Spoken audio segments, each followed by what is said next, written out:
You're looking at the 2020 Suzuki V-Strom 1000 XT.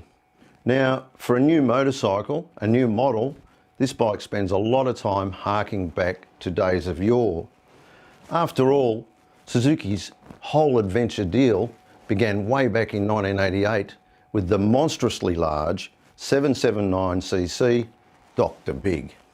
And less appealingly, the bike holds on to a version of the 90-degree V-twin that powered poor old TL1000S way back in 1997. Now that is last century for you millennials.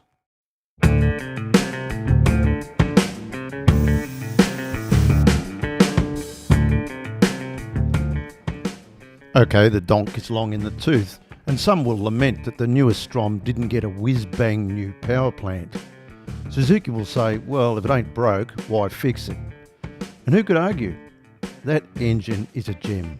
The V-Strom 1000, Strom is German for raging torrent for you boffins, made its wieldy presence felt back in 2002 with that 996cc 90-degree V-twin engine inherited from on-road sports models housed in a lightweight aluminium twin-spar frame protected by a half fairing.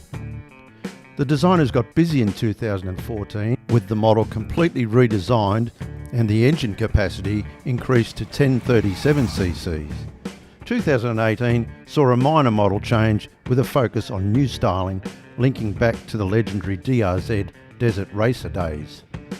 Since then, 301,500 odd examples of the big beastie have trundled off the line in the land of the rising sun. This leads us to the new V-Strom 1050 range being released this year.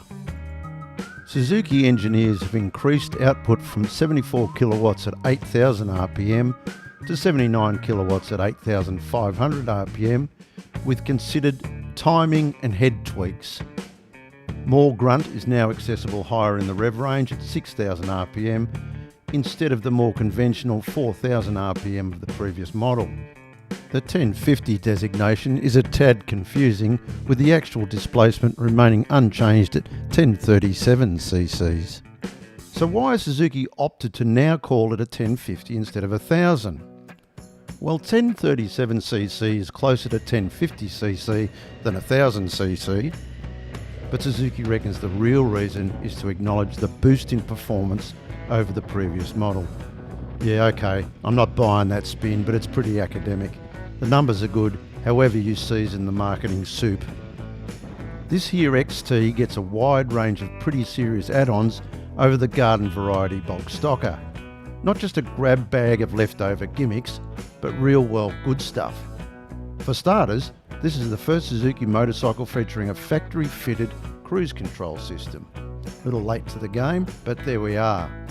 The traction control system has an extra mode added, Mode 1 being least sensitive to Mode 3 being the most sensitive in terms of intervention.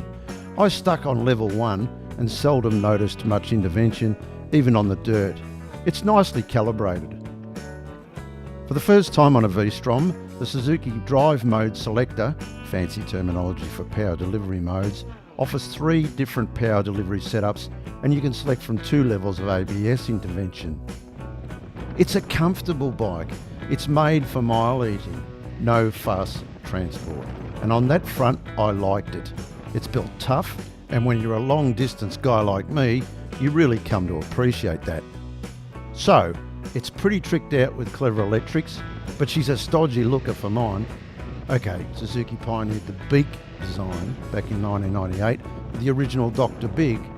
Since then, it has been adopted by other manufacturers and has become somewhat the norm in adventure motorcycle design. This one is a little too faithful and slabby for mine. We'll see what the market says. After all, adventure bikes are hardly red carpet material in the looks department, are they? So, a days with the 2020 V-Strom XT. I can remember many years ago when Suzuki made its water-cooled DRZ 400, everyone said, well, it was kind of the tractor. It wasn't as pretty and it wasn't as sexy as some of the Hondas and stuff going at the time, but the DRZ got a reputation for always getting there. And I got a feeling that that's what it's like with the Strom. There's a suite of electronics. There's a lot of good stuff. There's those lovely spoked wheels. It really does feel like an adventure bike. But I'll hark back to what I said before. We've been through the electronics, so you understand those. It's about seat of the pants. This is a really good engine, a very, very clever geometrical setup with the chassis. I'm really impressed with the nature of the suspension dynamics. I didn't expect that.